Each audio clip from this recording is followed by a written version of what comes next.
কলকাতার বাইরে যে সমস্ত খেলোয়াড়গুলো খেলে তাদেরকে একত্রিত করার জন্য আমরা প্রাইজ মানিটা বেশি করেছি প্রধানত।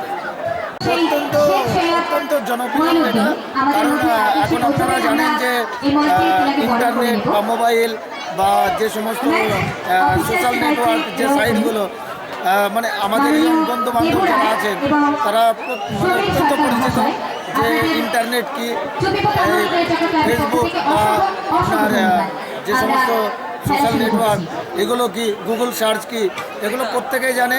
এবং এই খেলাটার দৃঢ়তা বা প্রসারতা বাড়ানোর জন্য আমরা এই প্রয়াসটা করেছিলাম যে যাতে আরও বেশি করে লোক দেখুক বা আমার এই ক্লাবের নামটা আরও বেশি করে সারা বিশ্বে জানুক। সে কারণে আমরা এই ইন্টারনেট মাধ্যমটাকে প্রধানত বেছে নিয়েছিলাম। হ্যাঁ, এখানে আমাদের এই গ্রাম বুঝতে পারছেন যে সংখ্যালঘু একটা গ্রাম, এই গ্রামের মা বোনেরা কোথাও বাইরে খেলা দেখতে যেতে পারে না।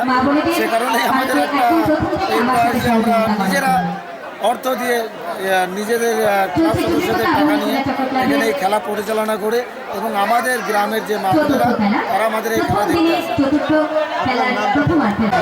করেছে এবং তার স্মৃতির উদ্দেশ্যে আমরা প্রথমে রথযাত্রার কথা ভেবেছিলাম, কিন্তু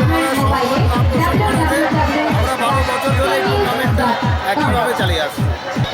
আমাদের উদ্দেশ্য হচ্ছে আমাদের এই গ্রামটা মানে এত পপুলারিটি যে আমাদের এই গ্রামের চারপাশে যে সমস্ত গ্রামগুলো আছে তারা বলে যে চুপি কোথায় খেলাটা হবে এবং চুপি কোথায় এত সুন্দর একটা খেলা শোনানো এবং প্রসার আছে। আমি বর্তমানে এই ক্লাবের সহ